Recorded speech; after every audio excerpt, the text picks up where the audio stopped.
আজকে আমি এখানে লাল শাক, কাঁচা কলা, বেগুন আর উচ্ছে দিয়ে আজকে কি রেসিপি তৈরি করব আর কিভাবে রেসিপিটা আমি তৈরি করব, তোমরা প্রথম থেকে শেষ পর্যন্ত পুরো ভিডিওটাকে দেখতে থাকো।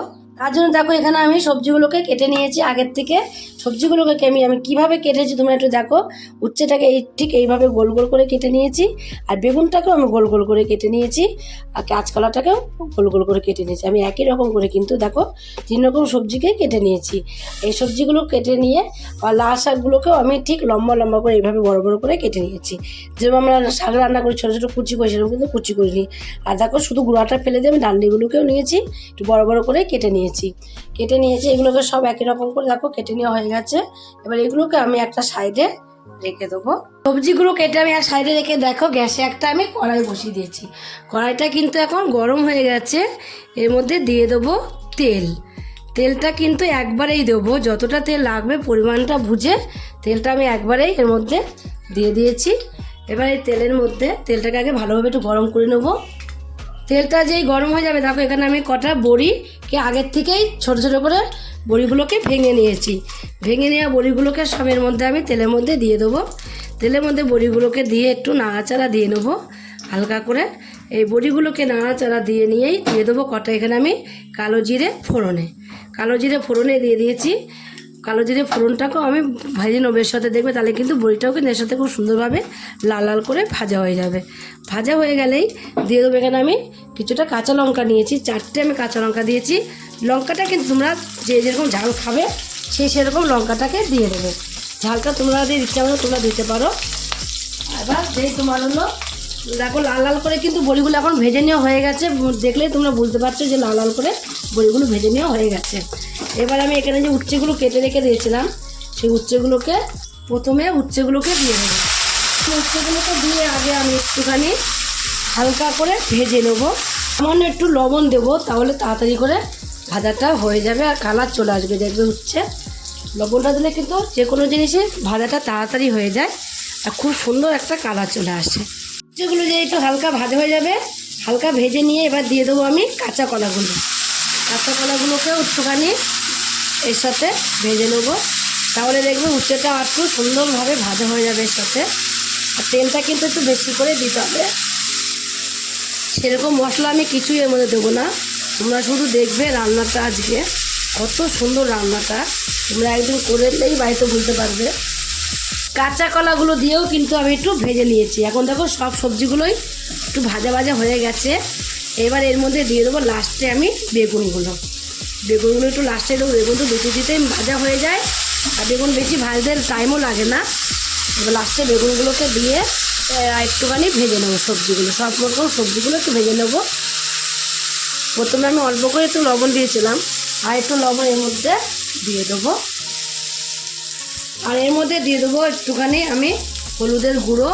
লবণ দিয়েছি আর পরিমাণ মতো বুঝে শুনে কিন্তু হলুদের গুঁড়োটা তোমরা দেবে, যেটুকু লাগবে সেটুকুই হলুদের গুঁড়ো দিয়ে দেবে। আর হলুদের দিয়ে লবণ দিয়ে একটুখানি এগুলোকে একটুখানি ভেজে নেব। এখন কিন্তু দেখো সব সবজিগুলোকে ভেজে নিয়েছি, কত সুন্দর করে ভাজা হয়ে গেছে। এবার এর মধ্যে আমি দিয়ে দেবো যে লাল শাকগুলোকে কেটে রেখে দিয়েছিলাম, লাল শাকগুলোকে দিয়ে দেবো।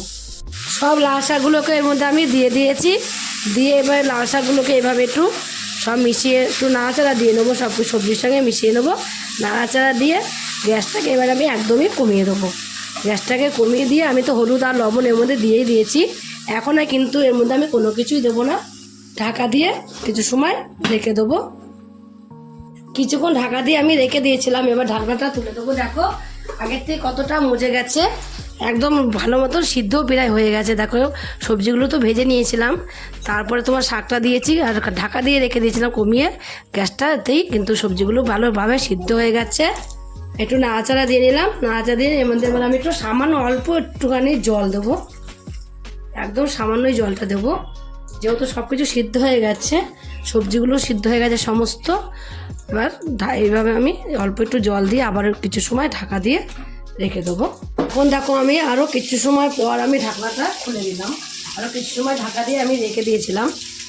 এবার দেখো যে জলটা দিয়েছিলাম, এক্সট্রা জল আমি এর মধ্যে দিয়েছিলাম, যে এক্সট্রা জলটা দিয়েছিলাম সেই এক্সট্রা জলটা কিন্তু এখন আর নেই। এখন যেটা তোমরা দেখছো এটা কিন্তু একদমই তেল, আর তেলটা কিন্তু আমি একটু বেশি করে দিয়েছি। তোমরা যে যেরকম খাবে সে সেরকম দিয়ে দেবে। এবার এর মধ্যে আমি দিয়ে দেবো কি দেখো, অল্প দেখো এখানে আমি চিনি নিয়েছি, 1 চামচ চিনি এর মধ্যে দিয়ে দেবো।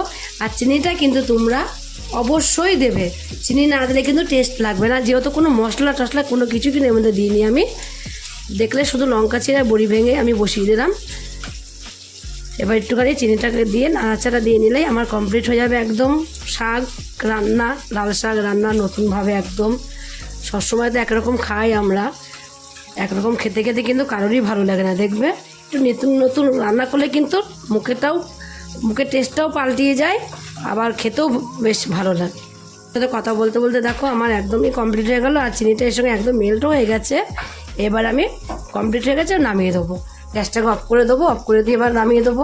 কত সুন্দর লাগছে দেখতে দেখো। তো লাল শাক সব সবজি দিয়ে চচ্চড়ির মতন করেছি, তা সবজি দিয়ে চচ্চড়ির মতন হয়ে গেছে। আমি তোমরাও আমার মতন নিয়ে এইভাবে একদিন রান্না করে খেয়ে দেখো বাড়িতে। যদি এই রেসিপিটা তোমরা রান্না করে খেয়ে তোমাদের কাছে ভালো লাগে লাল শাকের, তোমরা যদি ফেসবুক থেকে দেখো ফেসবুকের পেজটি ফলো করে দেবে। আর যদি তোমরা ইউটিউব থেকে দেখো ইউটিউবের চ্যানেলটি সাবস্ক্রাইব করে দেবে, পাশে থাকা বেল আইকনটিটা প্রেস করতে ভুলবে না, তাহলে নতুন নতুন রেসিপিগুলো তোমাদের কাছে তাড়াতাড়ি পৌঁছে যাবে। আর আমার চ্যানেলে যদি কোনো নতুন বন্ধুই থাকো সাবস্ক্রাইব করনি, প্লিজ সাবস্ক্রাইবটা করে দেবে, সবার আগে তোমাদের কাছে নোটিফিকেশন ঢুকে যাবে। ছোট্ট করে লাইক করো, কমেন্ট করো, অনেক অনেক শেয়ার করো। নমস্কার বন্ধুরা, দেখা হবে আবার পরের রেসিপিতে।